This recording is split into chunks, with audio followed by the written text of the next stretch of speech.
তখন কাশনের মালিকও নেই। হ্যাঁ আমাদের থেকে নিয়ে আসবে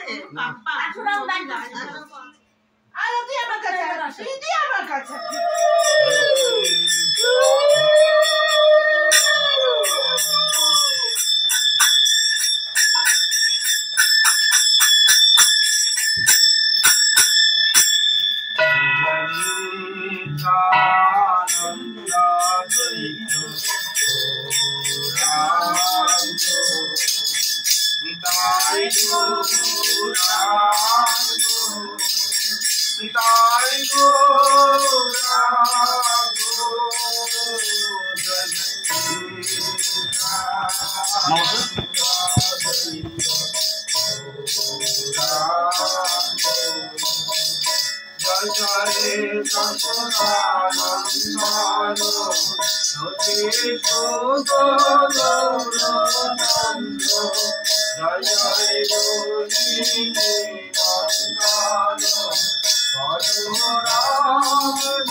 সকল রসের সার নবকিশোর নবক্ষণ দুর্বাদল শ্যামরূপী বনমালী কৌস্তবধারী ভঙ্গ ললিতা যাস্বরূপ সেই রাধা মাদন মহেন্দ্রপা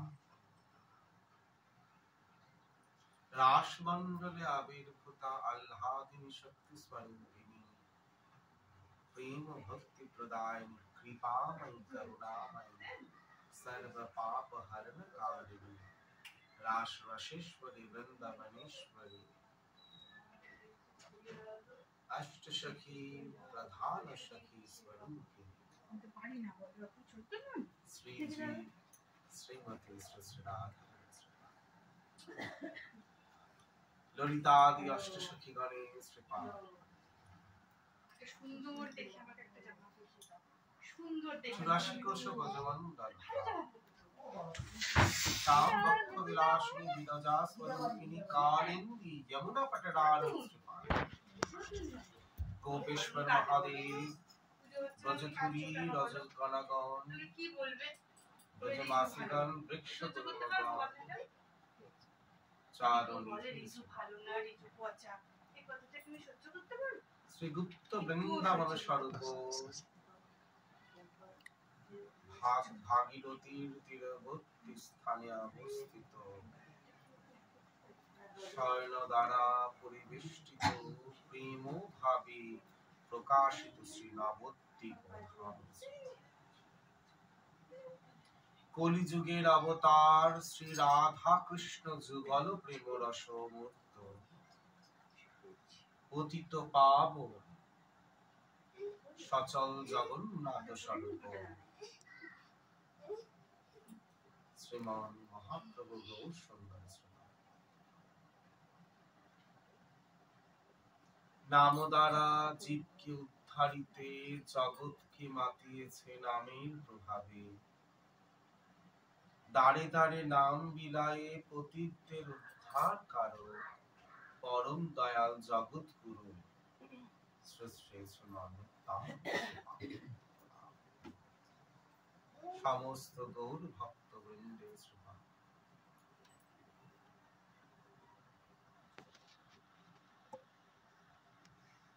সমস্ত সাধুগুরু বৈষ্ণবগণ সন্তগণ রসিকগণ সখীগণ গোস্বামীগণ গোস্বামী পুত্রগণ আচার্যগণ ব্যাসপীঠ ঈশ্বর যিনি থাকেন তার সমবেত ভক্ত মন্ডলীকে জয় জয় শ্রী রাধে আপন আপন শ্রী গুরুদেব শ্রবণ স্মরণ করে পাঠ রাধে রাধে রাধে রাধে গন্ডিচা বাড়িতে প্রভু আসেন সেই গন্ডিচা বাড়ির অর্থাৎ জগন্নাথের মাসির বাড়ি তার মামার বাড়ি সেখানে শ্রীনাথজি আজকে কৃপা করে পদার্পণ করেছেন প্রেম দিতে জগৎকে তাড়িতে কৃপা করে এসেছেন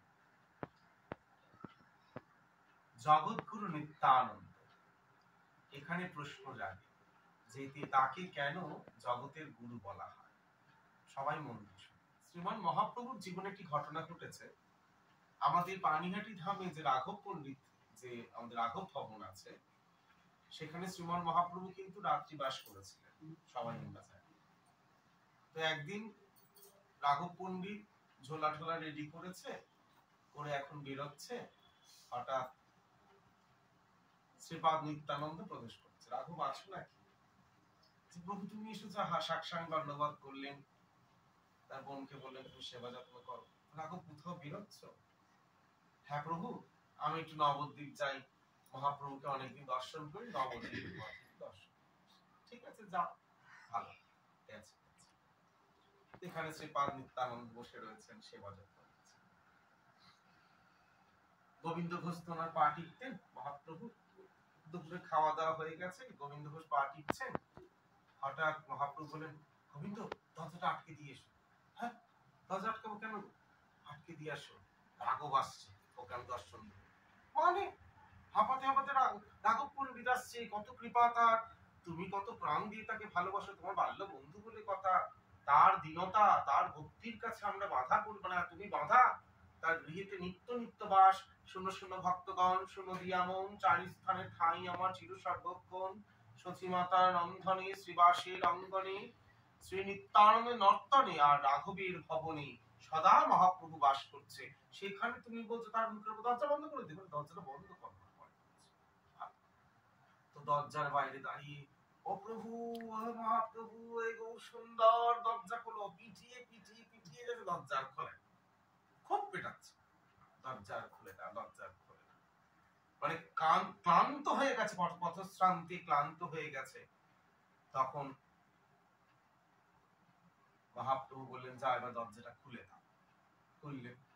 প্রভু, এ কি তোমার বিচার? আমি কখন ধরে দাঁড়িয়ে আছি, তুমি কি নিদ্রায় চলে গেছিলে? বলছো ওই আর কি। তো মহাপ্রভু ঘুরে রয়েছে, ও প্রভু আমার দিকে তাকাও। কি করে তাকাবো রাঘব তোমার দিকে? তুমি চাবি ছাড়া তালা খুলতে এসছো, কি করে পাবে? মানে প্রভু, চাবি ছাড়া তালা মানে? বলছে হ্যাঁ, নিত্যানন্দ চাবি, আমি হলাম তালা। নিতাই কৃপা বিনা গৌর মেলে না। তুমি নিতাইকে রেখে আমার কাছে কি করতে এলে? নিত্যানন্দের স্বরূপের কথার অর্থ কি জানেন? যে যা দেয় নিতাই, আমাদের পাপ যা যা আছে উচ্ছিত হয় পাখিদের মতো। কেন? কেন? তার দ্বারা প্রমাণিত হয় ও ইহ জগতের নয়। আপনারা সবাই অচেনা, আমরাও একসময় অচেনা ছিলাম, এখন চেনা হয়েছি, আবার অচেনা হয়ে আবার অন্যত্র যাব, সেখানে গিয়ে আবার চিনব। তাহলে কি এইভাবেই কি চক্রাবর্তের মধ্যে ঘুরতে হবে? তার জন্যই সাধুগুরু মহাত্মারা বলছেন, সাধু সঙ্গ সর্বশাস্ত্রে কয়, লহমাত্র সাধু সঙ্গ সর্বতীর্থ হয়। কেন সাধু সঙ্গের ফলে সর্বতীর্থ অনুভব করা যায়? কি কারণে? তার একটি কারণ, সাধুদের কথার মাধ্যম দিয়ে আমাদের মনের মধ্যে ময়লারূপী যা আবর্জনা থাকে সেটি ধুয়ে পরিষ্কার হয়ে যায়, আর নিজের স্বরূপটি দেখা যায়। এই কারণের জন্য আমি ধরুন আপনাকে ঠকালাম, তোমাদেরকে সবাইকে ঠকিয়ে দিলাম, আমি নিজেকে কি করে ঠকাবো? আমি নিজের কাছে তো আমাকে পরিষ্কার থাকতে হবে। তাই নিজের কাছে পরিষ্কার থাকার জন্য একটি মাত্র উপায় হচ্ছে শরণাগত। শরণাগত না হলে কিন্তু এটা পাওয়া যাবে না। আজকে অনেকেই বৃন্দাবন গেছেন, অনেকেই ধাম দর্শন করেছেন, একবারও কি আপনারা অনুভব করেছেন? আমার জীবনের একটি ঘটনা বলছি, মানে সবই বুঝতে পারে, কেন কিছু বলেন না জানেন? কি দরকার খোঁচা মেরে। তাই একটাই উপায় হচ্ছে তার প্রতি শরণাগতি। কেন জানেন? একটা কথা জানবেন, আপনারা যদি কেউ দেখেছেন রসগোল্লার রস তৈরি করতে, যখন রস তৈরি হয় না, উপরে একটা না সাদা সাদা ফেনা হয়, ফেনাটাকে ছেঁকে ফেলতে হয়।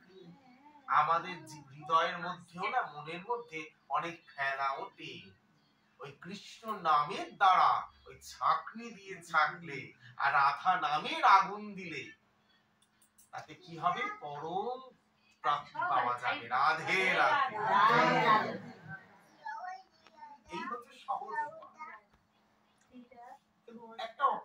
ঘটনা, মানে যমুনার তীরে বসে রয়েছি বলে আমি আজও ভুলবো না।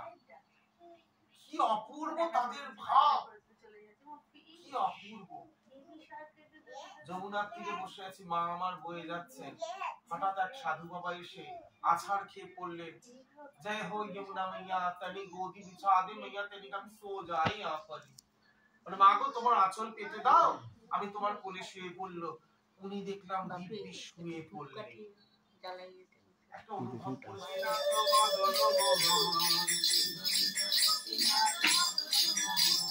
রাধে রাধে রাধে রাধে জয় রাধে, রাধে রাধে রাধে রাধে জয় জয় রাধে, রাধে রাধে জয় জয় রাধে, রাধে রাধে রাধে রাধে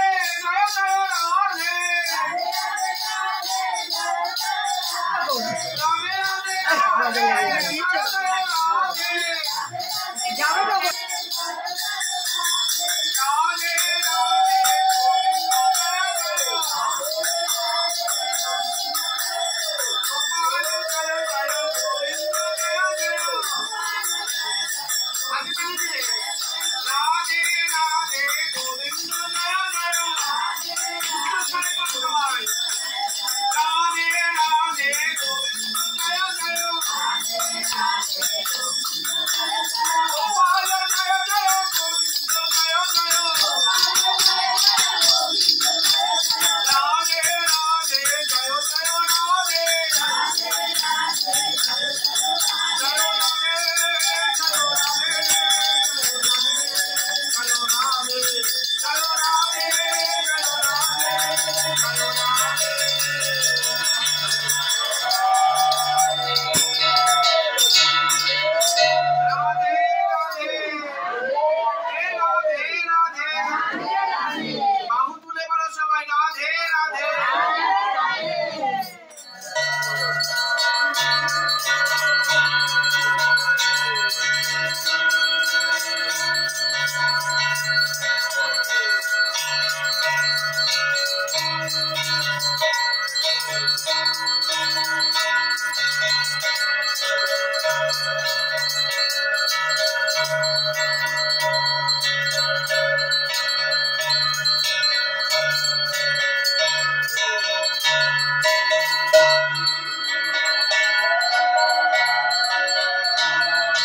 राधे राधे राधे राधे राधे राधे राधे।